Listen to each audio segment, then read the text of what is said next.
Hi guys, இன்றைக்கி நம்ம புதினா பிரியாணி எப்படி பண்ண போகிறோன்னு பார்க்க போகிறோம். அதுக்கு இஞ்சி பூண்டு நல்லா இடித்து வச்சுக்கோங்க, பாதி லெமன், 3 பச்சை மிளகா, நல்லா ஸ்லைஸ் பண்ண தக்காளி, அப்புறம் வெங்காயம் எடுத்துக்கோங்க. அப்புறம் உங்களுக்கு தேவையான அளவுக்கு புதினா எடுத்துக்கோங்க.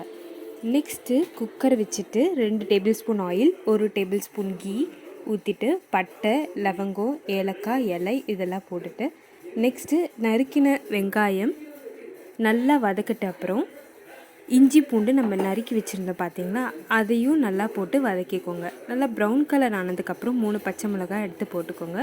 தென் டொமேட்டோ நம்ம ஸ்லைஸாக கட் பண்ணி வச்சது அதையும் போட்டு நல்லா வதக்கிக்கோங்க.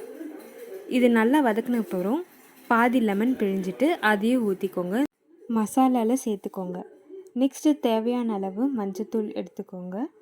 அதை ஒரு சிட்டிகை போட்டுட்டு நல்லா வதக்கிக்கோங்க. நல்லா ரோஸ்ட் ஆனதுக்கு அப்புறமேட்டு தேவையான அளவு உப்பு எடுத்துக்கோங்க.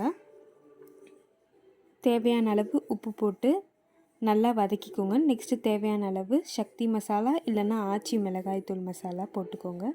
அப்புறம் பிரியாணி மசாலா சேர்த்துக்கோங்க. நெக்ஸ்ட்டு நம்ம புதினாவை மிக்சியில் அரைச்சி வச்சுருக்கோம், அதையும் ஆட் பண்ணிக்கோங்க. நல்லா ரோஸ்ட் பண்ணிக்கோங்க. நல்லா வதங்கினதுக்கப்புறம் தேவையான அளவு அரிசி தண்ணியும் ஊற்றிட்டு குக்கரை மூடி வச்சுட்டு ஓப்பன் பண்ணி பார்த்திங்கன்னா உங்களுக்கு ரொம்ப ஃபேவரட்டான எல்லாருக்கும் ஃபேவரட்டான புதினா பிரியாணி ரெடி.